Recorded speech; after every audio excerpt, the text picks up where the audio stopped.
every time an opportunity comes up, I can't wait to find out a way I can partner with somebody on it. Which brings me to the topic of miseducation of the entrepreneur. I should tell you more about my business, but I'm kind of in the zone right now, so we'll talk about that later. The miseducation of the entrepreneur, the focus is to talk about things that I don't really get to hear about in panel discussions. A lot of people talk about what it takes to be successful, what they did to get to where they are. It's rarely that I hear someone talk about their business or their journey when they felt like they're about to give up or they don't know where they are. And that's really, to me, the opportunity for me to actually have those engaging conversations where we can talk about the pitfalls, the potholes and the hurdles along our journeys, regardless if we're entrepreneurs or business owners or just creatives or career-focused individuals, right? So I'm here to have this conversation. This is not just talk. I have engaging content up here, and I want us all to actually engage with each other. If you haven't taken the QR code, please take a picture of that now. That's going to be part of the presentation. So do you have to stand and speak all the time? No, you have an opportunity to ask questions from your mobile device, and it's going to pop up. And if we get to it, we can get to it. I got some activities. Yay. If you guys have paper and notes and stuff, that would be great. I'm a big writer for stuff. And if not, go ahead and use your devices. But please, if you guys have any issues with getting the QR code, let me know. I think there's a frame with the QR code that can be passed around too. We're getting started right now. Woo! Ow! Let's go! So, and I think I need this right now. We're going a little off the cuff right now. We're going to call it a pivot in real time. And we have John Kropp here, who is a dear friend of mine. We've been friends from a prior life, maybe 5 lives ago, of me owning a grilled cheese restaurant. And he was one of my regulars, and I think you came back from was it 7 month? How many months? Yeah, 7. A 7-month silent retreat. 7 months. So, what I am going to have John do is get us through a breathing exercise before we really get started, and this is something I want us to implement every day because I'm still working on me right now. So please, John, everybody can applaud for John. Come on up. Where do you want me? Okay. Right here. Hi. All right, can I sit? Yes, please. Hey, everyone. Hi. So we'll keep this pretty simple. We don't have a ton of time, so I'm not going to teach you a whole fancy, unnecessarily complicated thing. So I think what we'll do is just a simple exercise that I call Vegas breathing. Now this isn't Vegas, like the fun kind of Vegas. This is V-A-G-U-S. It's like a breath exercise. It's also fun, just in a very different way. So what this is a breath exercise that if you do it, it stimulates a cranial nerve called the vagus nerve, which then triggers a physiological relaxation response. So it calms the mind, calms the body, calms the nervous system, and it does it all fairly quickly. And it's very easy to do. So there are 2 components to this. Slow your breathing down and breathe from the belly. Right? And we'll just talk about that one at a time. So the first thing, slow your breathing down. Human beings take, on average, 10 to 14 breaths per minute. Now what the research shows is that if you slow that down to about 6 breaths per minute, or slower, that will stimulate the vagus nerve, trigger the parasympathetic nervous system, trigger this physiological relaxation response. So an easy way to get there is to just count roughly 5 seconds on the inhale, 5 seconds on the exhale. That's 6 breaths per minute. And again, you can go slower than that if you like. Now, while you're doing that slower breathing, you want to breathe, as I said, from the belly. In other words, make sure that when you breathe, your lower abdomen, your belly, is expanding and contracting, not just your chest. All right? Because chest breathing is associated with stress and tension, and belly breathing, or what's technically called diaphragmatic breathing, breathing into the belly, deepens this vagal stimulation and this relaxation response. All right? So what you want to do is feel like you're sort of breathing down into the belly, and so that it's expanding and contracting. And an easy way to make sure you're doing that is to just put a hand on your stomach when you first do the exercise, or you can do it right now, And just make sure that it's being pushed outward, as you inhale. That's how you know you've got that diaphragmatic breathing going on. So this is, I call it Vegas breathing, but this is actually a very old, this comes out of the Indian yogic traditions, where it's traditionally called pranayam, which is a Sanskrit word that literally just means control of breathing. And there are lots of fancy pranayam techniques. You breathe through one nostril, you breathe out through the other nostril. There are all sorts of holds and locks and cool things that you can do. We're just going to do the simplest one. It's very effective, works fast, it's easy to do. So why don't we try it together, and I'll just sort of guide us through it. It's pretty simple. So just sit comfortably in your chair. You don't have to adopt any sort of fancy posture. Make sure you can breathe comfortably, so you don't want to be super slouched. Close your eyes if you feel like it, if you're comfortable with that, and if you think it'll relax you. But you don't have to. And so what I'll do is I will count us through 5 seconds in, 5 seconds out, and we'll see what that feels like. And just make sure that you're breathing from the belly, right? Maybe put that hand on the stomach at first, at least, to make sure that you're getting that diaphragmatic breathing. So I'll just count us through it, all right? So let's inhale, 2, 3, 4, 5, and exhale, 2, 3, 4, 5. And so I think one of my questions for you, after you tell everybody what you do professionally, Yeah, sure. How do you apply this breathing exercise or another exercise when you are getting frustrated with your business? Yeah. After you tell everybody. Yeah, sure. So hi everyone, my name's John Kropp. I run a company called Flourish, Flourish Legal Wellbeing. So I'm a former lawyer. Now I run a small team that provides well-being related services to organizations in the legal field. So large law firms, in-house legal departments, legal aid nonprofits, public defenders, courts, whatever. Anywhere there are lawyers being sad, we try and help. So it started out with just me. My company was originally called Mindfulness for Lawyers, not a creative name, but it did describe what I did. And it was just me teaching, and so now, quite recently, we've had this expansion. So now I've got a registered dietitian with me, and a clinical psychologist, and a health coach, and a financial well-being expert. How long So the new thing, The whole thing, like full time, like 6.5 years now. Cheers, man. Thank you. The new thing, we just had our first gig where it wasn't me in January. What was that like? She ripped it. It was great. She How did killed you it. feel before the rip? I had some trepidation. Like what? It all happened really fast. It was, she was supposed to do this is my clinical psychologist, she was supposed to do her first program in May. But then a client reached out asking for something that I couldn't provide, asking for bias training. Mm-hmm. I'm not the guy to do bias training. But this clinical psychologist, her PhD, had a special focus on mental health and minority identity. It's a personal interest of hers, a clinical interest of hers. She's perfect. So I just went for it and said, listen, I've got this person, but I got to be honest with you, she's still in training. This is much earlier, and I'm wary of giving you someone where I can't guarantee the level of quality that we usually stand by. And they just said, yeah, thanks for being so transparent. We still want her. How much is it? So it was nerve-wracking, because I still felt that way. But we had a very intense 2 weeks. I was blown away by how hard she worked and how committed she was and how she incorporated feedback, and she crushed it. People said, we go to these bias trainings all the time, they suck. This was the best one we've ever been to. Really? Mm-hmm. She was so good that she made me jealous. She made me insecure, about me. And that was that's what I want. Yeah. Anyway, so that's a thing. That sounds like a great problem. That sounds like a great problem to have. Yeah, I got other less good problems.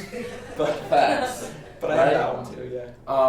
Just by show of hands, has anybody had a similar experience where you kind of found the right hire? Was that the first time hiring somebody, or did you have to go through a couple rounds? No, it wasn't my first. It was the first one where I really felt like she over-delivered. You know, I'd gotten so used to bringing people on and being like, this isn't quite as good as I would ideally like, but it's probably the best I can get. They don't care about my business as much as I do. They can't.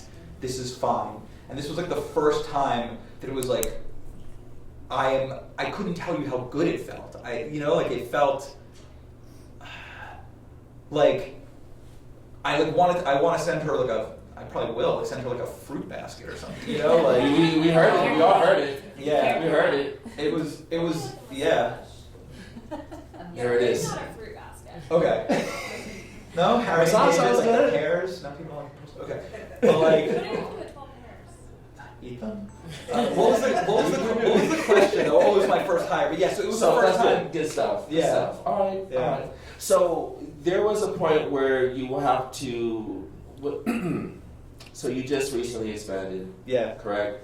Yeah. What was the point and when you had to make the decision on expanding, and when did you accept the fact that this is when you wanted to do it? Like this is the right time. Yeah, it was like a combination of things. So one was that like in some way my business was going great. I was financially doing all right. I loved what I did. I'm pretty good at it. My clients were happy. I had free time also. There was a little bit of like a why rock the boat, like why do this? But part of it was honestly, and this is a very privileged position, but part of it was that like I was bored.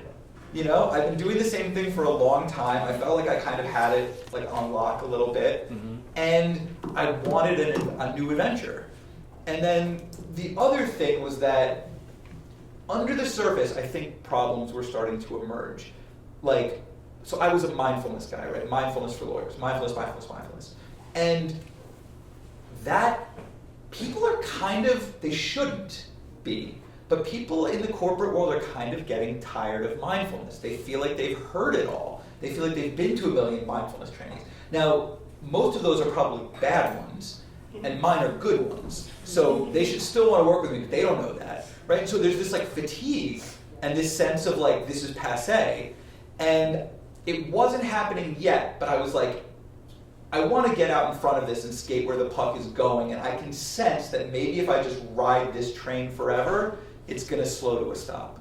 And so there was this growing sense of, you've got a nice thing going here, you've got a lot of opportunities, you better take them instead of treading water or being complacent. So there was this need to, I guess, sort of pivot, as you'd say. I'm locked in right now. Yeah? How do you know which opportunity to pick?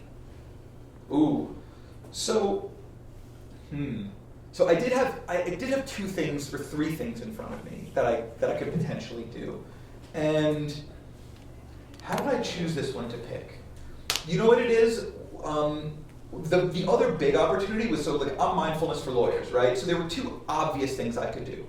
I could become mindfulness for other people, or I could become other stuff for lawyers. Right? There are two directions in which I could expand. And so, and I happen to own like domain names in both directions. Like I own mindfulnessfordoctors.com, I own mindfulnessforaccountants.com, I own mindfulnessforfinance.com. So I have all that. But I also had wellnessforlawyers.com. And so it's like, which way do I go? And the decision ultimately came, partly it was instinct, it was like what I was more excited about. And it was that one of those looked like me running around teaching even more, and the other one looked like me building a business. Does that make sense? One was like me being a consultant for more verticals, and the other was me building a machine. I was talking about this with Julie, building a machine that I'm not an indispensable cog in, where I'm running around, I'm the product, I'm the service. And I didn't want that anymore, and I knew there's a ceiling on that too. So I wanted something where there was, as the GOAT, Lil Wayne once said, no ceilings. So I'm not ready for you, man. you never have been. That's awesome. All right. So thank you for that. This is very insightful. You spoke on a couple things that stood out to me. It's from the book by Michael Gerber, The E-Myth. He says that every entrepreneur has three personalities. One personality is the technical work, the technician. That's the person. I'll use the grilled cheese restaurant as an example. The person that makes the grilled cheese sandwiches. All right. And the second personality is the manager. The manager puts in process and procedure for the sandwich maker, the technician, to do the work. And then you have the business owner who's responsible to go out and looking for new opportunities and growth. And for every new opportunity requires a new technician. And also the reality of it is if your technician doesn't show up to the grilled cheese shop that day, as a business owner, you have to become that technician now. Yeah. And so when it comes, and that's where the other quote comes in of working on your business versus working in your business. And so with that being said, you want to say something, go ahead. I was going to say that you told me all of this stuff years ago and I just wasn't ready to listen to it. Bro, I ran maybe 5 marathons with that book on audiobook. Just on repeat. I'm glad that you can years ago. This. Yeah, I remember you were the first person well, who said all that stuff. Well, it's been 6 years since you started. That's how long ago when I closed my restaurant. Yeah, I started shortly after you and I met. That's right. 2015. Yeah. All right. This is gonna make me cry. So we're gonna do a quick exercise. All right. So one of the things I like to do is called contrast thinking. I got this from the podcast Hidden Brain. The episode is called Whoop, There It Is. I have it on the slides. We'll get to it later. Whoop is an acronym for acronym WOOP. Wish. She listens to me when she wants to. I can't get a calendar update or anything, but she'll. Wish, outcome, obstacle, and plan. All right. So when we think about the things we want to achieve in life, we have a wish for it and we can fantasize about it that so much that we minimize our personal limitations that we put on ourselves that we can control. And then we don't really put a plan to it, right? So they use an example of you have a crush on somebody, you want to be with them, you want to spend time with them, what's the outcome, quality time, and maybe engaged, married, whatever. What's the obstacle? I text too much, right? Or I call too late, you know? So when you feel like over-communicating or annoying somebody that you might like, what's a plan that you can do instead? I don't know, text your best friend instead, right? So wish, outcome, obstacle, plan. What are the things that you want to achieve? Think about why you want it, what's the outcome from it. What is it about you that can get in the way? This is stuff you can control, because there's everything else we can always call. We can call out the variables all day. I'm not here for it, personally. But what's your plan afterwards? So for John here, do you have a wish or a goal that you want to achieve with Flourish? What scale are we talking about? The next 10 years, the next 1 year, the next 6 months? The next 6 months. The next 6 months. We could do a year. Okay, we could do a year. All right. Yeah, I have a couple of goals. Why don't I say that my goal is by the end of the year, I would like the revenue that I'm bringing in through the teaching that I do to be a minority of the revenue.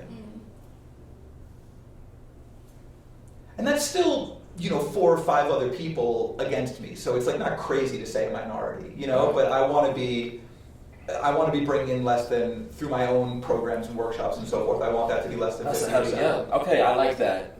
That's a longer conversation for another time. I love that mindset because that's a mindset. I love it. Anyway, so what is going to be the outcome with that goal? Like once that happens, now what? What's going to be the result that you're looking for?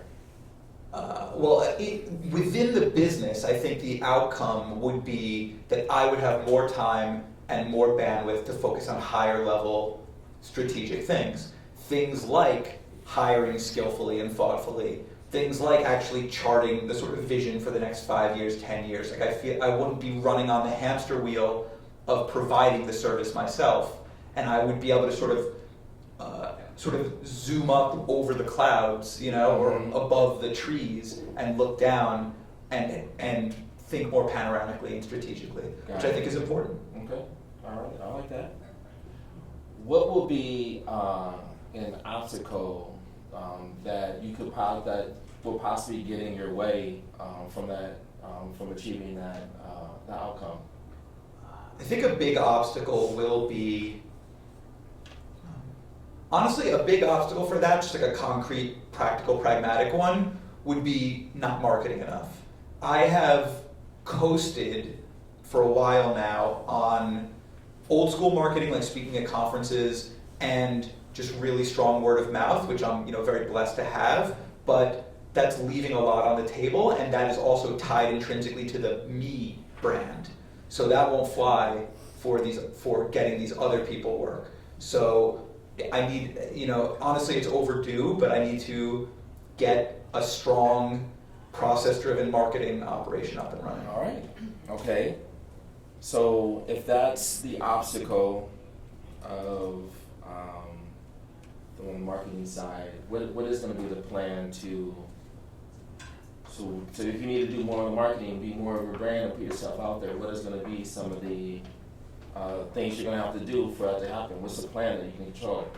Yeah, I see two things just off the top of my head, and maybe with more reflection I would see more or see differently, but I think one is that I myself have to be more focused on marketing. Like, I think it needs to take up more of my mind share, and that probably means actually time blocking off parts of my week where it's uninterrupted focus on that.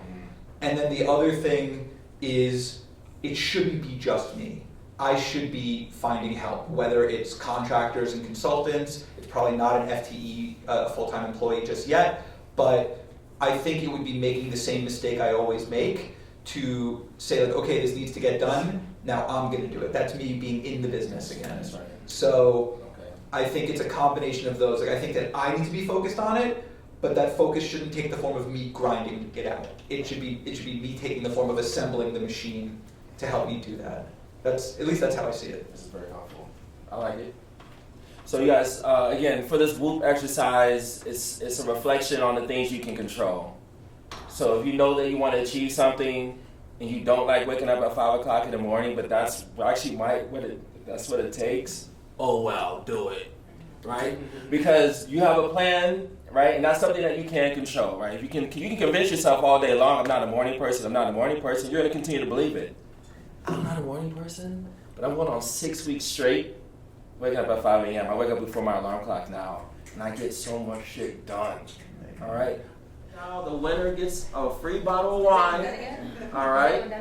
And where has anybody found 2 people yet? 3. Two? You got 3? You got 4?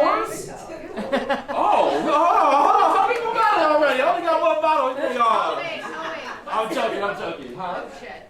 Oh, no, never mind. 3. All right. So you got 4? All right, well, we need proof. We need proof too. All right? That's right. And you got to yell bingo. But if there's more than one, I'm sure the universe will bless you with abundance to figure it out and email y'all later. Anyways, cool. So today we want to talk about pivoting. If you guys are looking at your phones, has everyone got the phone situation set up? You got it. All right. So I want to start this conversation off is, how do you describe pivoting? What does that word mean for you? Go ahead and use your phones and let me know what your thoughts are. If you have questions or comments, you can also do it from your phone as well. But the way this whole setup thing is going right now, I want to get to the questions afterwards, all right? But please ask them because nothing's going to be not addressed, all right? So go ahead and press enter. All right, we got some stuff already. So again, this is not just a panel. I want full engagement. So if you don't want to raise your hand, it's all good. But go ahead and submit some gems for us all to reflect on. All right, what we got here? Ability to shift, redirection, taking a different path, adapting your talents to other branches of your tree of knowledge. I love that tree talk. Quick transition. Expanding my services, but scaling back on my client. Let's talk about it. All right. Redirecting your focus from one strategy to another. All right. Pivoting is the act of adjusting as needed. This is awesome. I got 15 of y'all participating. This is great. Anybody have any thoughts or feedback on what's on the board already? This could be conversation too. I feel like it's an informed decision though. Like, I think it's like, there's one thing to sort of like, I don't know, it feels strategic in nature. Like, it's not just, oh, I don't feel like it, or like something had to have happened, or there was some sort of something to inform the desire to like go in a different direction. Yeah. I would say COVID was the biggest pivot for a lot of people. Mm-hmm. I mean, Yeah. quite honestly, a lot of people I think can agree they've been in maybe the same industry for years, and then COVID happened and the world shut down, and they said, okay, what's next? Because the stimmy isn't hitting yet. I'm just joking, but you know, so I would definitely relate. So and I mean, I'm sure some people are in different businesses. Like, I'm a realtor, as you can see. I wasn't a realtor before the pandemic, but we pivot. So. You said, you said, what now? You were a what? I'm a realtor if you want to buy or sell. Yo, listen. No, go ahead, listen. We're going to hit the this around anyway, right? Okay. This conversation, so thank you for that. And what's the name of your business? Mitchell and Shoyami Realty LLC. There it is. I hope you are mingling and getting some of these buyers. There's a lot of rich people in here. I know a lot of people in here. A lot of y'all got money. I'm just going to say it. I know who you are. Well, I'm going to start pointing y'all out. Well, I'm an interior designer, so. Oh, interior designers, listen, I'm not, you can't make this up. You can't make this up. Closed mouths don't get fed on this boulevard. That's very true. I like when someone says taking an L and doing something else. Does anyone want to speak on that? I like that. Anyone want to speak on it? It's all good if you don't. No pressure. Taking an L as in taking a loss or taking a lesson. Or the L train. That's a fact. I mean, for real estate, I'd say that's not a bad idea. So I really like this one because taking the L, I think that just screams humility. Because we can get really stuck in a place of not wanting to take the L, that we end up getting stuck because of our ego. It took me a while to close my restaurant because I should have closed that thing a while ago. I had to get that place removed. Like, the stamp was on the door. I was out. And so, Max, you know what? You don't know this until right now. The night you were there, that the guy came in. That was my last night. That was a deputy, whatever, of evictions. You guys were there that night, and for some reason you guys need to leave early or something. But that was my first time. What was that? I wasn't willing to take my L for my restaurant because I wasn't managing it well. I was #1 restaurant, Prospect Heights, top 100 places to eat, but I wasn't managing my money. And you couldn't tell me nothing. Sorry, what was your restaurant? Mrs. Dorsey's Kitchen. Okay, but this closed how many years ago? November 16, 2016. 2016. Yeah. Yep. He lives in. And so, yeah. Really good sandwiches. Thank you. But one of the things is like I had on the outside things were great and I looked good, but I really wasn't handling the business that I was supposed to. So taking this L is really important. I really like that you guys put that out there. Anybody have any thoughts they want to add on? Oh, Right here. talk to me. Now, I was going to say, I agree with someone else who was saying about how pivoting oftentimes, I feel like it has this negative connotation. But a lot of times pivoting comes from a strategic approach. Sometimes pivoting is just a matter of us learning something, adjusting based off of the learned data that we have, and moving to something better. I love it. Anybody else? But how do you know when you're pivoting in like out of fear instead of like like from a lack of commitment versus like Strategy. better idea? If the eviction marshals show up at your door. Listen, that's a fact. Because that's what all it was. That was what it's going to take. So that's an interesting question. So how do you know you're pivoting out of fear? As in, like, are you being forced to pivot versus you proactively pivoting? Is that what you're saying? Yeah, because I feel like I get a lot of ideas and I don't really know how to stick with them. So I pivot a lot, but it's not a pivot. It's not a real pivot. I feel like. Oh, this sounds like a commitment issue. That's different. I brainstorm a lot. That's good. Yeah. So how do I pick an idea? So how do you pick the right one? Yeah. Anyone else have an issue with that when it comes to like, I want to make a move, but I got too many options in front of me? I So now you have paralysis type of thing, right? Run it by someone. Run. The You said idea. one is a singular thing. The This is idea. too many Run ideas. them by someone. Okay, some accountability. A lot of times when you hear yourself go through it, unpack it out loud with someone, you like get to your answer. That's a But fact. sometimes when you're like just in your head, it's difficult. So just start saying it out loud to someone. So that's what I really like, is the saying out loud, because there's another school of thought where it's keep it to yourself. I believe in saying everything out loud, because you're going to find out there's a realtor and 2 interior designers around, and there's opportunity, right? And I think you also manifest, you're going to bring energy out there because you're actually putting it out. That's the things you're claiming as well. You're talking about too many ideas. That's a great problem to have.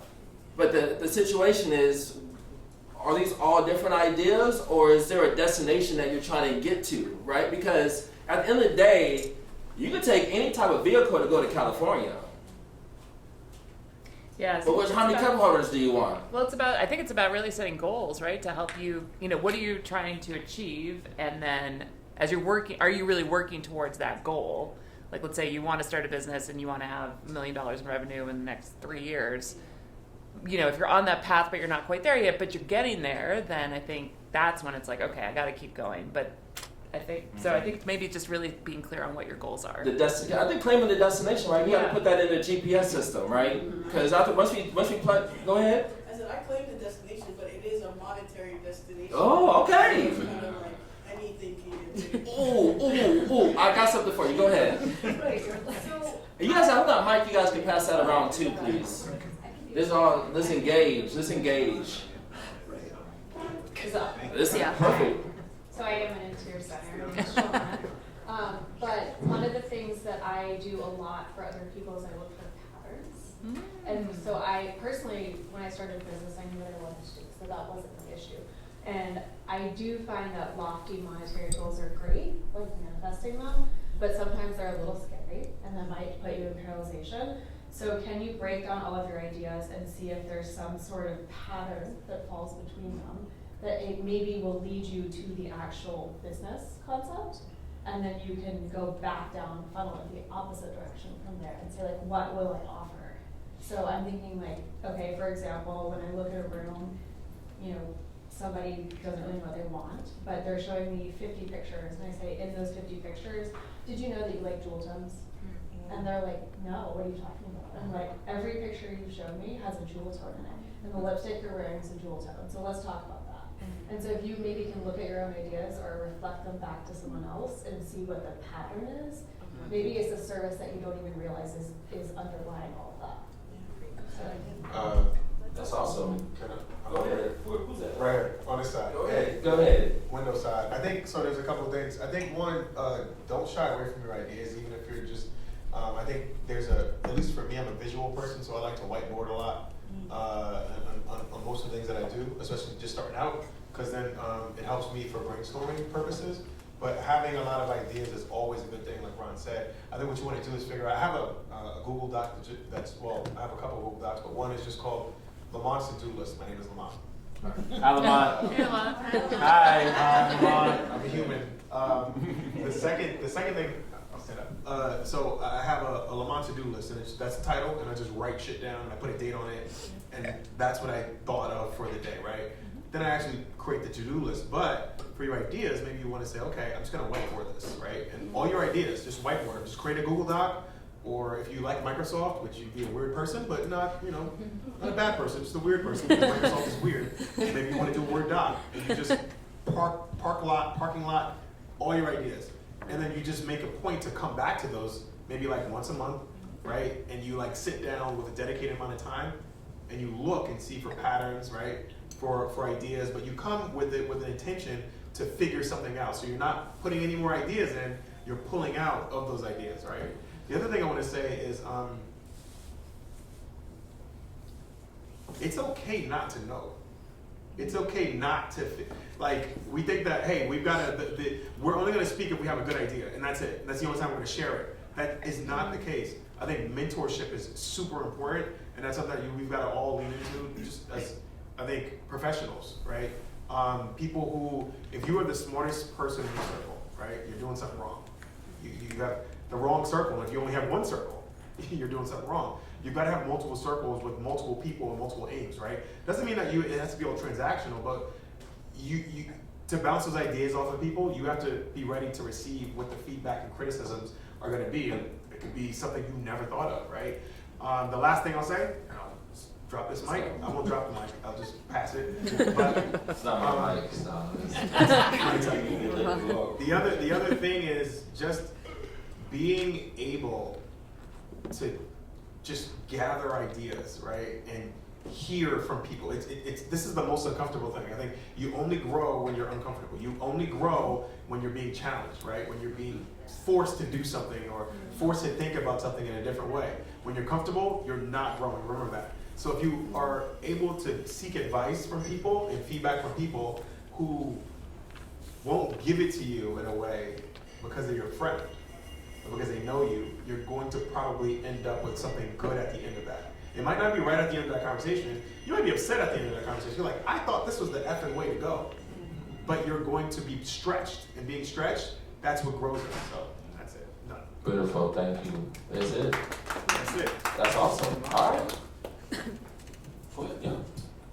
I wanted to say in response to that a lot of times your ideas that don't get picked up aren't no's, they're just not yet, right? So I, for example, am an interior designer.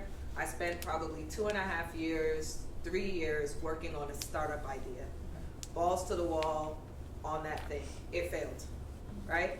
Now, and it took me a really hard time. Like, this was my baby. Like, I thought it was a thing. This was what's going to make me a millionaire. Like, I was in. And it didn't work. And it took me a really long time to realize that it didn't work. But what I learned from that has essentially helped fuel my other idea. And so a lot of times, and I still have a bazillion ideas, but you do have to, I think sometimes we overthink the choice of the choosing, right? And I think it's really about just the commitment to a thing, right? So rather than feeling like you have to have all the analysis as to why this choice is a quote unquote right choice, the right choice is the one that you commit to and you try to see it through, right? Knowing that you have a bunch of ideas that you can explore at some time. And I think if you like relinquish this, because I know for me time was like a big like prohibitor, like I got to do this in a certain amount of time, or you know what I mean, like, but you will have enough time. Like the ideas that you really want to explore, sometimes it takes you focusing on this one to unlock what's possible for that one, what then becomes feasible for the next one, right? Because you've got the funding from this idea to then fully propel you to that idea. So if you can just release the idea that like, if you're not exploring it now, it's not to be, it's oftentimes just a not yet. You know what I mean? So just like pick and know that those things still have a life. You know, you just gotta prioritize. You know what I've been trying to remind myself is that, so I'm about to get spiritual real quick, but it's already written. Like, what we have planned for us is kind of already in motion. And so sometimes I can really fantasize and think really hard on one thing that I really want to work that's beyond my control, or I'm stuck on a decision that I have to make. I truly believe like my decision I end up making was the one I'm supposed to make in the first place, because I don't think something that's already meant for me. And so I hope that's somewhat of encouragement to take a little bit of that weight of making that perfect decision off of your shoulder, because whatever you end up deciding was the one in the first place. You can't outthink your destiny. All right? I wanted to share this quote with you. We're gonna skip. I got a whole bunch of slides in here. We're gonna skip to this because we got some talking to do. Patience is not an absence of action, rather it's the timing it waits on the right time to act. So Claudia and I, we also have a ministry with entrepreneurship. And so we talked about active waiting as a way of feeling like you can't move and you're stuck in a situation that you can actually do things while you might feel like you're stuck. And one of the things that keeps us in this place is that The brain is programmed for two things. Can anybody tell me what the two things are? Survival. And what else? Daily functioning. Creativity, I said daily functioning. daily functioning. Anybody else? It is to save calories. If your body has to move for whatever reason, it's going to save calories because you never know when the zombie apocalypse is coming. So, when we do not feel like waking up and going to the gym, like this is our brain saying, I don't know if you want to burn these calories because you might need them later on. This is how we're wired in all animals as well. So when it comes down to surviving or trying something new, that requires effort. Therefore, our brain is going to tell us, you better save those calories. Are you sure that's a good idea? And that's when we have that self-talk to ourselves where we're not sure, and that imposter syndrome comes in. Why? Because you're trying to survive. The idea of doing something you've never done before is scary because your brain is actually working and doing its job. So when we put these things out and we are thinking about these new ideas and what we want to put out there, there's an idea of what happens if something doesn't go well. And this is from John Kropp. Me and him had a conversation a couple years ago, and he told me about there's 4 types of fragility. Fragility is defined as breaking easily under pressure. The second one is robust. It takes a lot of pressure to actually crumble. And then we have resilient. That's a compliment, right? Breaks under pressure, but it returns back to normal. And then we have anti-fragility, where we actually crumble, but become stronger after it. And so I want us to think about some of the fears that we have. We can actually put them on a scale on, is this really that scary or not, based on how sensitive we might be to it. But what I want to show here is that this idea of fragility, of being this, of trying something new, it does require vulnerability. And these here are choices. This is not a type, this is not a characteristic. These are decisions you have to make, or you want to make for yourself on how much you really want to bounce back off of something you've never done before. All right? So I want you to see this as encouragement, because a lot of our failures are the ones that put us in a better position now than we were 2 years ago. So that right here is a definition of anti-fragility, and that's a decision. New stuff. I'm gonna keep going. We did this already. Claudia, one of my favorite, this is my other exercise I have on here. I'm gonna tell you what it is, you guys can do that when you get home. It's called the doobie. Not the rap. Not the rap. This is called the doobie, all right? One of the things is when I'm one of those new year, new me people. So I'm here to annoy you. There's nothing you can do about that. You're welcome. I do actually have these conversations with myself, and the scary part is actually write them down. The question that I like to ask myself is, what do I want to do at this pivot? Why am I even stuck? What do I want to do to get out of it? Who do I need to be? What type of person do I need to be that can get me out of it or into it? And this is the one that is hard. What do I need to stop doing in order to get there? Sleeping in. Right? Doesn't that suck? For you. Yo, and when it rains in the morning, that windowsill? Hey. Dark. Listen, it is dark? Yeah. Oh my gosh. And I got a glass of water. All right, anyway. One of the challenges we have is that we get to choose the type of conversation we want to have with ourselves.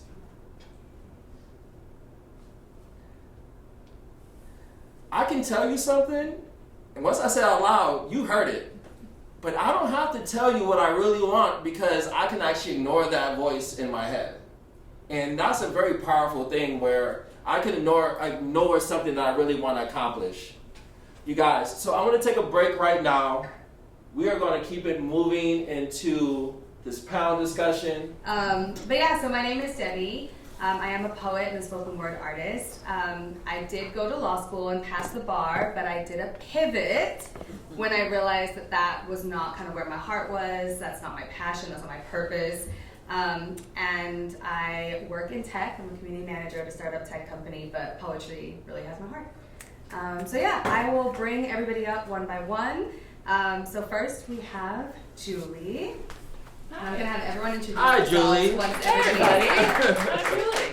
And Jeff is somewhere in the building. Give it up for Jeff. And Ron. Join us. Join the conversation. All right, we'll do that too then. I'll do it. I'll say it. Sorry.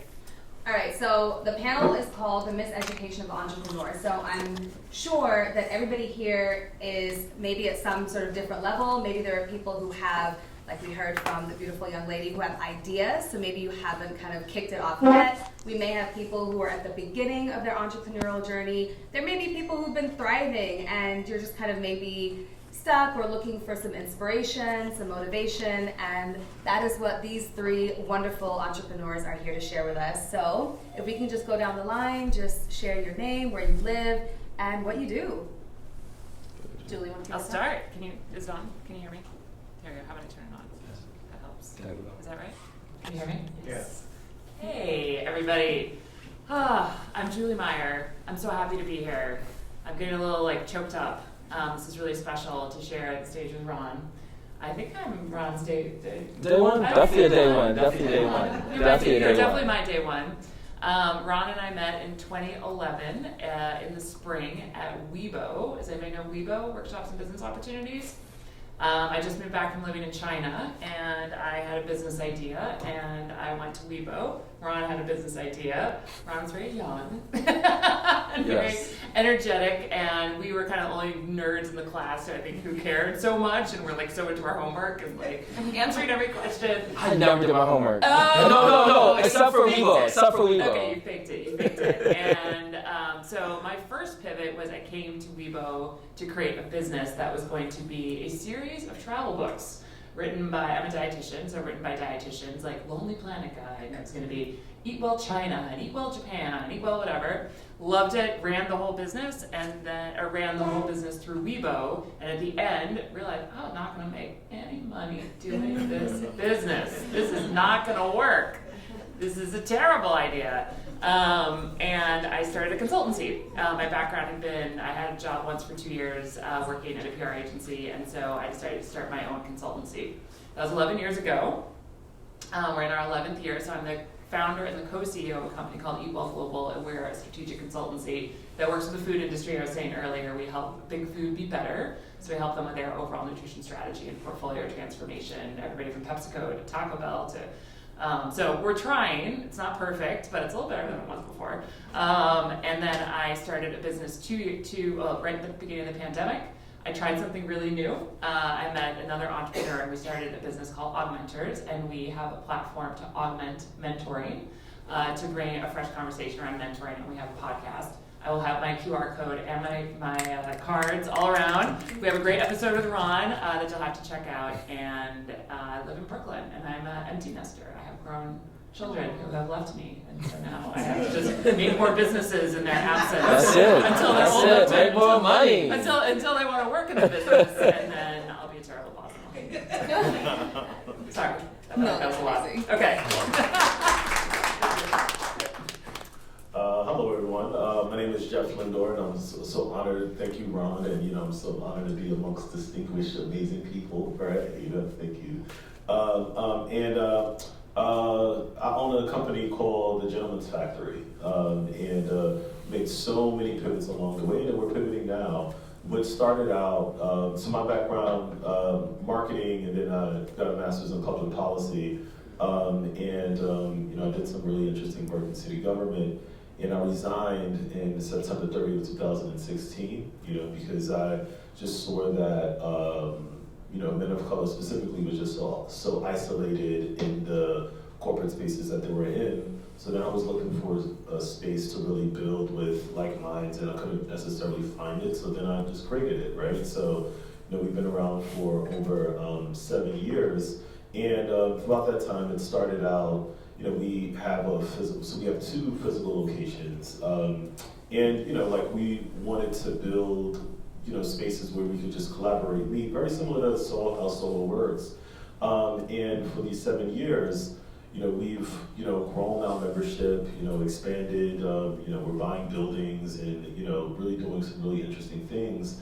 And then, a global pandemic occurred, right? So then it's like, what do you do there? And it was interesting because it's like, I thought that Gentleman's Factory was a physical, location space, but then a global pandemic says, wait a minute. But our core isn't necessarily our physical spaces, it's really building community. And how does that look like? That transforms into different forms, right? So we're really doing some really interesting work there. But now, we now have a parent company now called the Factory Company, right? Oh. And within the Factory Company, Gentleman's Factory is a sub company under there, and then we have another company now called the Skill Factory, which is a workforce development arm which contracts with governments and city agencies to provide work and employment and boot camps and entrepreneurship opportunities for individuals throughout New York City and beyond. And that's where I leverage my public policy background. I have a lot of relationships. We have $1 million contracts, et cetera, under that vein. So we're expanding and building more factories. So Gentleman's Factory, Skill Factory, building the Ladies Factory, the Investment Factory, Property Factory. Just call me the factory guy, right? Let's go. I can speak about all those things too. Also, I'm just super excited to be a part of this conversation, man. And thank you so much for having me, man. This is awesome.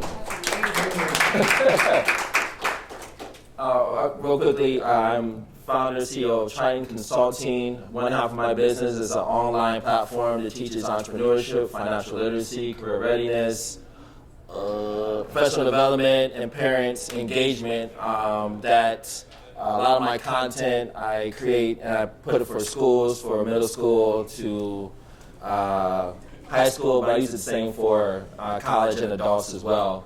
The other half of my business is I'm an instructional designer. I help experts monetize their intellectual property. So what I learned from creating my own e-learning platform, I help other experts that are speakers and teachers that have content that's sitting in their Google Drive or they're sitting out there in their inbox. I help them put a spaceship around it so they can actually sell their content and license it. I want to be the reason why somebody else has an additional stream of income. So that's the work that I do. I love it. Now, I don't know if y'all caught it, but Jeff said something that stuck with me. He said, it didn't exist, so I created it. So I just wanted to ask, for all of you, what event or what was the deciding factor in wanting to be an entrepreneur? Because it's not ever painted as this easy, glamorous journey, right? So what is it that made you guys want to?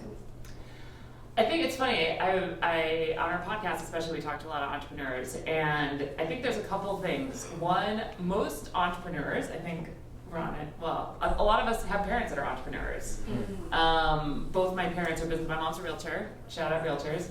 And my dad started an accounting firm and grew it to 350 accountants and ended up selling it when I was growing up. Mm-hmm. And I think a lot of us are only children. And a little bossy, I think. Only children in the house. You're welcome. But I think it's kind of not, my experience is it's not a choice. I did not choose to do this.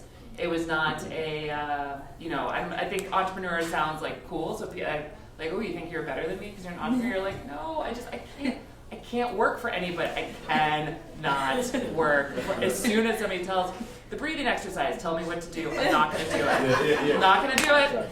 Not going to listen, not going to do it. So it's almost like there's something a little bit wrong with us, and it's not. But if you also do want to be an entrepreneur, you maybe don't have necessarily that, I think there are absolutely steps you can take. And there's also, I think, a little bit of an overconfidence and a little bit of a optimism, I think, that we all have. I don't know, what else do you add to that? I agree 1,000%.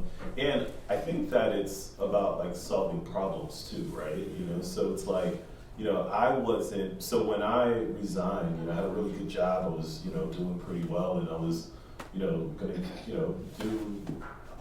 I knew that I was always okay, but then I just said, you know, why do I feel so isolated, right? And how do I solve this problem of isolation?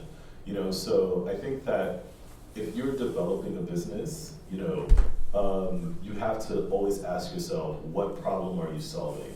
And you stick to the core of that problem and finding a solution. How you do that needs to constantly be reevaluated, right? You know, because when I was doing it, you know, global pandemic happens, I gotta shut down my spaces, right?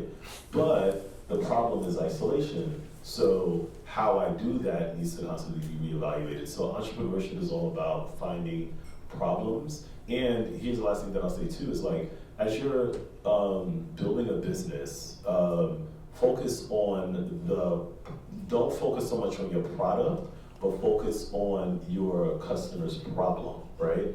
Because if you focus so much on your product, then you're now saying, hey, I need the market to fit, you know, so my product, it's like, hey, you need this, you need this, you need this. Maybe your product may not work, but if you say, hey, this is a solution to your problem, then you don't necessarily need to sell, because it's selling itself, because they need what you can provide, right? So I think that that's kind of a way that we need to look at entrepreneurship, from the lens of, hey, you know what, how do I solve my consumers' problems, so that way they're constantly coming to me because I'm being a value add to their lives.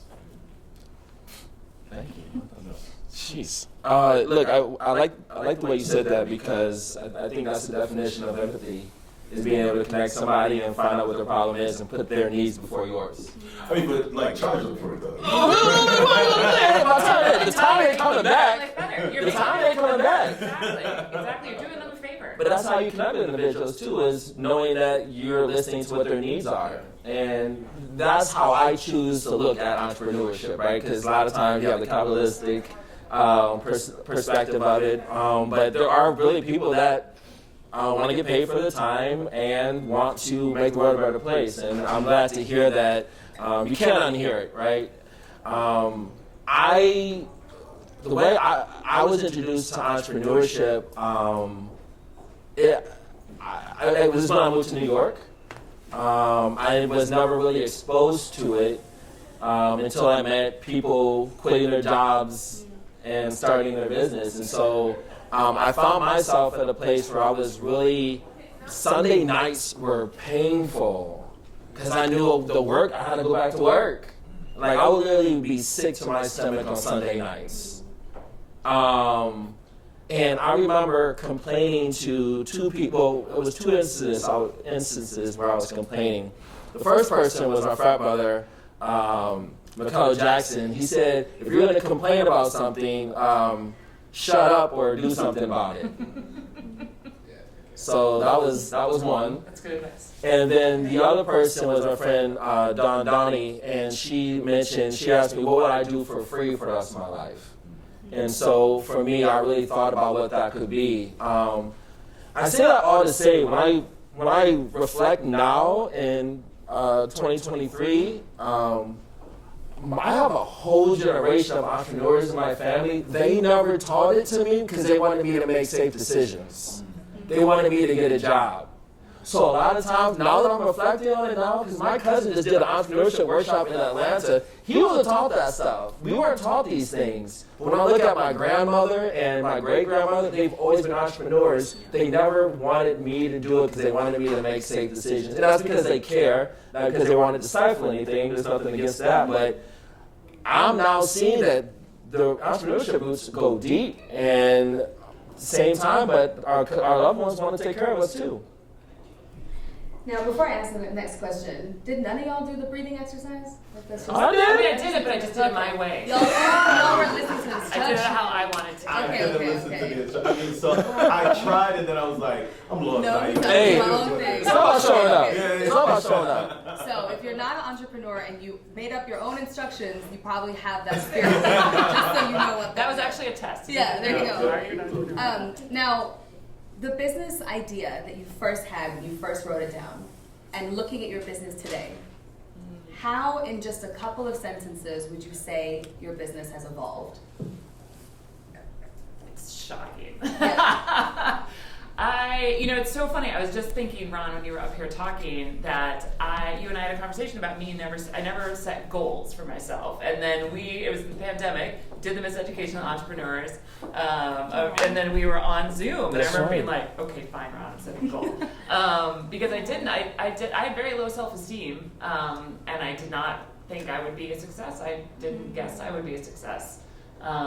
And I, for all practical purposes, feel like, at this point we have 25 full-time employees. We work for, the biggest companies in the world. We have a real niche in our market. We're helping create healthier food in the broader affordable food supply. So, what was your question? You answered I'm shocked. How would you say your business Yeah, has evolved? Yeah, I'm shocked. Oh, I'm revenue shocked. goals. Yeah, no, I'm really shocked, and I'm really grateful. I appreciated Ron's point, like it's chosen for you, and I think it took me a while to show up for it, and to lead to lead the organization and accept that that's sort of where I was supposed to be. Yeah. So, and I'm ready for what's next. I'm ready for it's 11 years. So I'm at the pivot point in the journey, and what will happen next to the business, and then what will happen next to me. So yeah, it's exciting. Also, I think with me, Gentleman's Factory was like 7 years ago. I was selling ties and bow ties and pocket squares, right? So right, and I went to Parsons School of Design, so that's where my fashion brain came in, and that's what it was, 7 years ago. So, but then when I realized that, hey, one, I'm not a designer, right? That's not my world. And then nor is that my passion. And then I look to community and just seeing, okay, what does community need? And then really designing services and products and programming to fit that. So and then last thing that I'll say on this is that entrepreneurship, what I realize is that everyone is figuring it out, right? Ain't no one got really the right answers, right? People are just looking at best practices of what happened, last quarter or yesterday, etc. But every single day, everyone is figuring it out. Some folks just may have more resources to make mistakes, but at the same time, everybody's figuring it out. It is. You gotta build the plane. Yeah. Right, so. What was the question? Is your business what do you think it would be? Yeah. How was your business? I think it was COVID was the turning point for me. I got fired for the last time. I did not have a computer, but I had an idea called Shark Sessions, and I wanted to teach kids entrepreneurship based on watching one Shark Tank pitch, which was 7 minutes. I taught a whole course from it. So I went from doing that on Canva from my mobile device to teaching it to schools. Then I got some money. Then I bought an iPad. Then I got some more money. Then I bought a computer. But I went from teaching PowerPoint slides to transitioning that content onto a learning management system. And now I take that experience, and now I doubled last year's revenue in 4 months last year. And I'm going for the M this year. I'm saying that shit out loud right now. I want my first M this year, and I'm claiming it. Y'all better give Ronnie some business. Okay, so we've talked a lot about the success, but what is the biggest setback that you have faced during your entrepreneurial journey, and what tools did you kind of have to tap into to overcome that? Good question. I definitely had. So I started the business 2012, and 2016 was a decent year. 2017, we lost all our clients. I had that month where my dad died, my husband lost his job, my cat died, my daughter tore her ACL. It was just okay, it was that span of time where you're okay, God, really? What? Is it an asteroid? I showed up at a work meeting on the wrong day in Washington, D.C. and was where's the meeting? And they're it's tomorrow. I'm oh my God. Everything. And we lost 2 major clients, and I thought that was it. I was going to apply for jobs. I was yep, I cannot do this. And I just was like, let's just try again. Let's just try again. Let's just like give it a couple months. Let's just wait it out. Let's try again.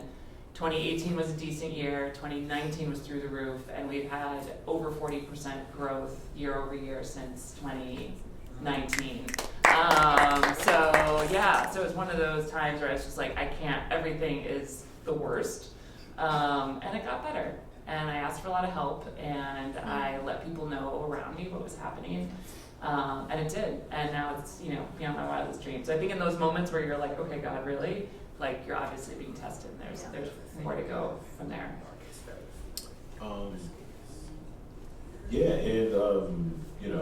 I could attest to that too. And one thing that was difficult for me in the very beginning was just asking for help, right?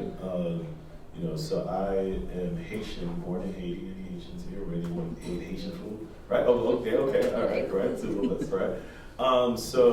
We're a very strong people. We're very prideful in a sense, right? So, which is some pros and some cons to that. So it's really difficult asking for help and also talking about money, right? So,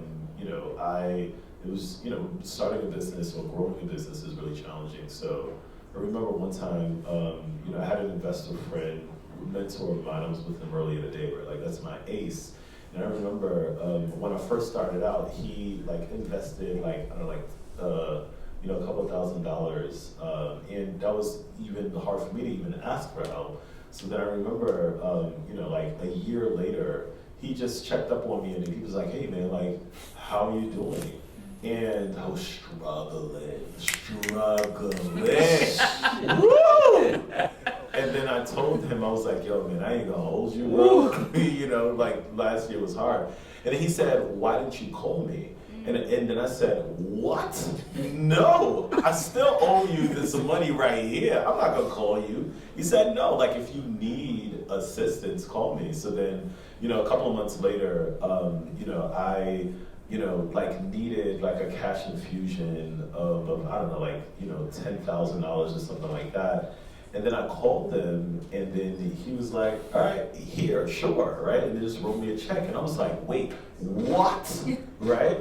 And then he told me something that changed my life, right? And he said to me, "Jeff, the reason why I was able to," so he said his relationship with $10,000 is a different kind of relationship, is because it's within his capacity to provide those resources, right?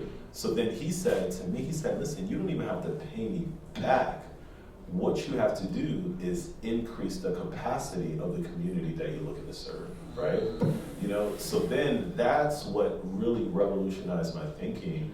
And, we've done a whole lot in, wealth creation over the past, 5 to 7 years.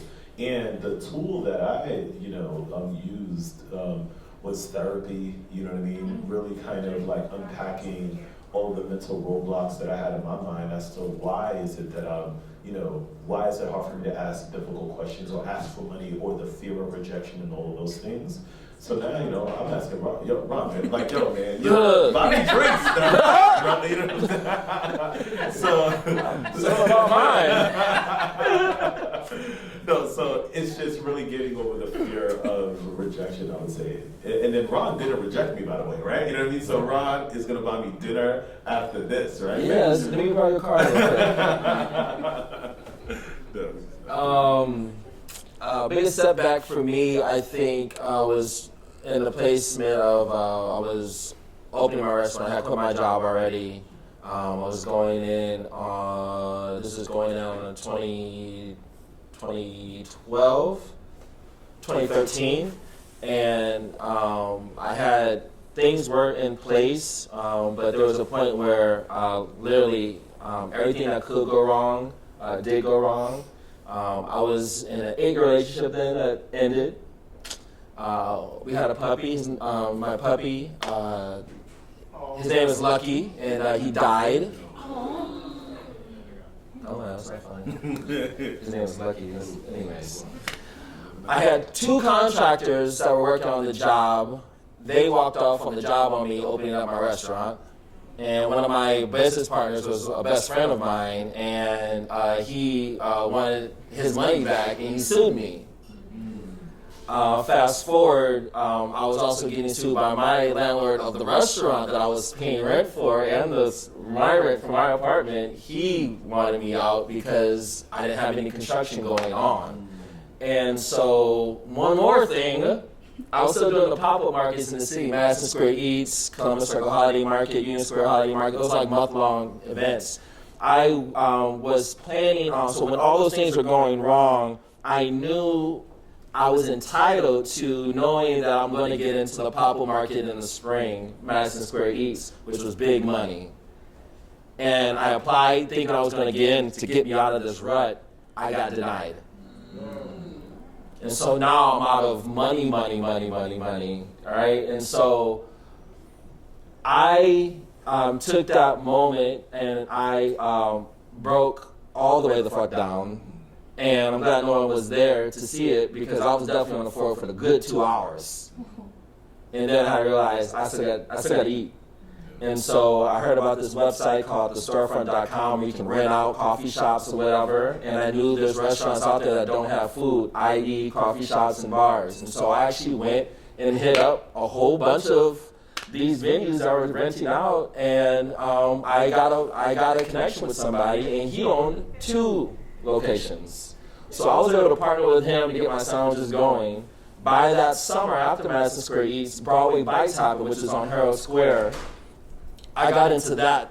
And so now that put me into 3 locations, and I was catering all at once for that summer. So had I not broken that, got my heart broken on that entitlement thing, I wouldn't be able to launch into being 4 places at once. So that was one of the major setbacks for me. When you've kind of reached, how do you know if you've reached sort of like, you're stuck, but you know that you need to push through? Or is it like, okay, no, it's for real, like time to redirect? How do you know that?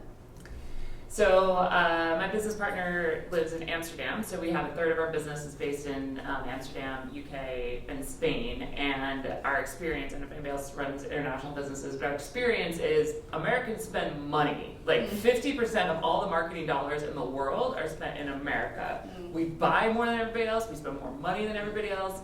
And so for years we've been trying to get this Europe business to kind of like, not to grow. And it's just been really hard. And I have a business partner, so I don't know if anybody's in a business partnership. Do you have a partner? Yeah, it's no. Special. You don't? No. See, yeah, okay. So it's hard, right? It's like, so I think there is an element of patience and an element of trying, going back to like just start, and then there's an element of like this ain't working. So we're kind of in that conundrum right now. So that's been hard to be like, I just don't think, it's just a different kind. I think when you go into different markets, sometimes they're a little bit different. So we'll see what happens. Stay tuned. What I would say is it's always good to just know the pulse of your business, right? And especially as you look at the scale, it's just very important to work on your business, but not so much in the business, but sometimes you need to be in the business to understand what to work on, right? And to understand the pulse, right? So with Skill Factory, I go into the schools, right? I was meeting with a principal today, right? And I am gonna be in the South Bronx tomorrow teaching a class, right? Now I could outsource that, et cetera, and we have some really great trainers, etc. But I want to know what's going on, right? One, I have 2 young children, so I want to know what's going on in society, right? In terms of what young people are looking at. Well, they're not that young. They're like 12 and 10. But anyway, right? Young is a relative term. Whatever, right? But saying that to say that it's really important to just understand and to still be connected. Because based upon that, you'll see where the market is trending, and what is it that you need to shift and alter. And if you don't do that, and then that's being ahead of the curve. And if you don't do that, then Chase or Bank of America or wherever you bank is going to tell you, listen, right? It's either if you don't pivot or you're going to shut down. You know what I mean? So the last thing that I'll say is that it's really important to do two things, right? Focus on the urgent, but also focus on the important, right? Because a lot of times with entrepreneurs, we're so focusing on the urgent, where the urgent is paying this bill or paying this or paying that or paying this. But then the important is, hey, how does the next 6 months or the next year is going to look, right?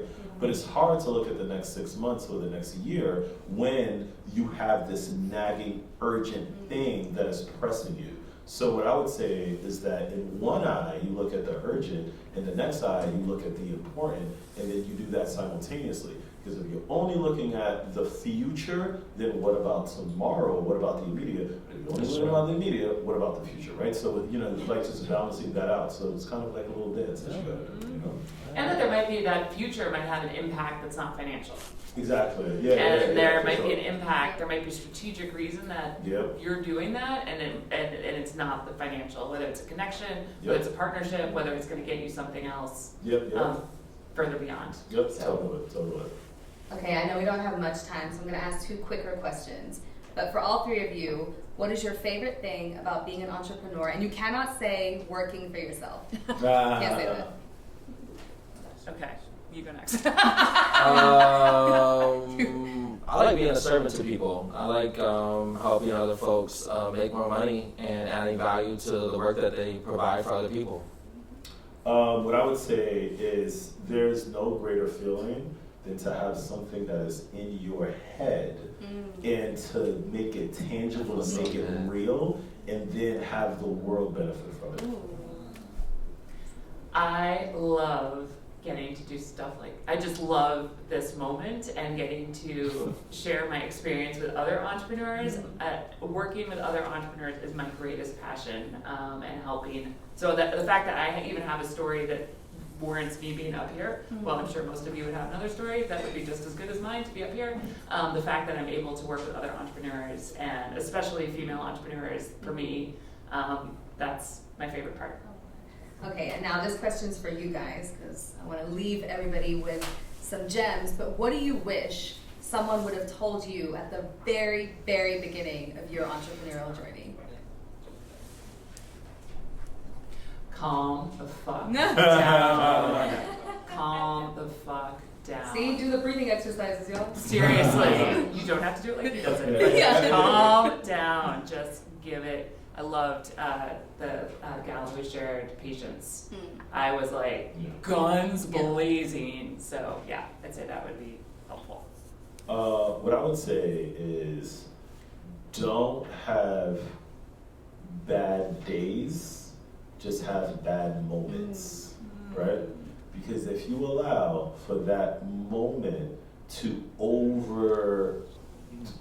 take over your day, then it's a wrap, right? So the entrepreneurial journey, it is a roller coaster ride. It's fun. Right? You know what I mean? But it goes this way. You will throw up, right? So it is a roller coaster ride. So you have to be able to compartmentalize your emotions, because if you now, just allow for that thing to overshadow you, then what happens when, Ron comes in, and then Ron can be the answer to your problem. But if you allow for that email to just mess you up, then now once you're gonna meet Ron, you got a little attitude or something like that, right? You know what I'm saying? Right? And then that's why you gotta do the breathing exercises, right? Right? So, but yeah, so that's what I'll say. Don't have bad days, just have bad moments. I'm in a place where I want to redefine what entrepreneurship is, and what I call it is the ability to create multiple streams of income. If you invest in the stock market or you're buying houses, it requires the same amount of research and involvement to make a decision on a purchase, or you're going to buy into a business. So I think when it comes to an idea for if I want to generate revenue, I think that my idea should be able to make money several different ways, just like I, as Ronnie Johnson, should have, a source of income from my job, but I should be investing at the same time. One source of income is closest to zero, and I think we should apply that rule to our business as well. Thank you guys. I'll give it up for them. So many. Does anybody have any questions? Real quickly? Okay. Two. Johanna? Oh, yeah. Hi. Do we have time? We got time for one question. Oh, Go ahead. okay. I raised my hand first because I was a student like you guys. This is really for Julie, but I had a 2017 this year, and I was on the floor crying like you and cried when you were talking. I don't know how to get out of it. Okay. And I know it's a roller coaster, it's a fucking wild ride, but my life was a roller coaster. So now my business is like the throw up. And I hate to put it so grossly, but like, yeah. And I don't know how to tell the story to people, so maybe this is an offline thing. Well, I'm happy to chat. But I'm really curious, like, if anyone else is struggling with that. They feel like their business is failing because their personal life got there. Thank you very much for that transparency. That's honestly why I want to have these sessions. I really don't want to talk about the other stuff. Those are other panels for that.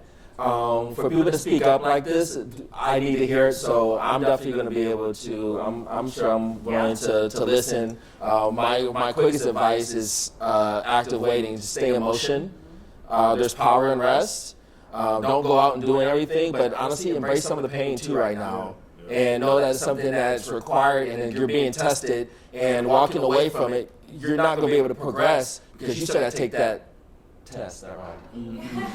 But seriously, if you keep walking away from it, it's something you're going to have to get through, but I definitely want to make space for conversation, but make sure that this whole reason of the Miseducation Entrepreneur is for us to have these conversations. This is the first time doing it, and we're going over time right now. But if you guys are enjoying this right now, I'm still locked in with you. If you guys are enjoying this, I want to make sure that you give the feedback to Soho Works. I don't know how great this was. And we want to do this again, so it's going to be a series. So I have a couple other topics, but we're going to make sure we talk about this offline too. We are out of... and shout out to Bedvine. Shout out to Monique and Soho Works. All right. I had this idea from 3 years ago with Julie, and she asked me about this thing, and I brought it up, and that's the reason why I'm here, because Monique actually emailed me about it. So thank you very much. Bedvine, MMU people around here? What up, MMU? What up? Everybody else?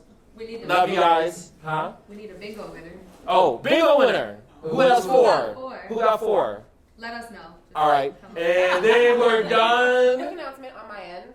Firstly, let's give it up for our amazing and for Ron as well for hosting this dynamic evening. I know he's going to announce the winner at some point, but we are going to ask people to kind of grab your glasses and put them at the pantry. And then I do want to offer an offering of ours. We are a co-working space by day, but we also amplify the work of our members. Ron is one of our members. And so we have this location, 55 Water. We also have one at 10J. We also have another at Meatpacking, one in West Hollywood, 5 in the UK, and looking to expand on Portland, Austin, and Miami. If you are interested in doing a comp day as my guest, feel free to grab one of these. They're all over the place. Email us, the membership email on the back. Let us know you attended this lovely event, and we'll get you set up. I got a pass too. Yeah, well, you already work here. I can get them back to be my guest. Yes, that's true. But feel free to email us. We'll get you situated, and you can continue. Maybe grab coffee. We have complimentary coffee here. You can grab coffee with somebody you met here, maybe to a comp day or working day, and get connected. With that being said, thank you guys so much for coming, and we really appreciate you, and look forward to seeing you again soon. Thank you. Thank you. I appreciate you.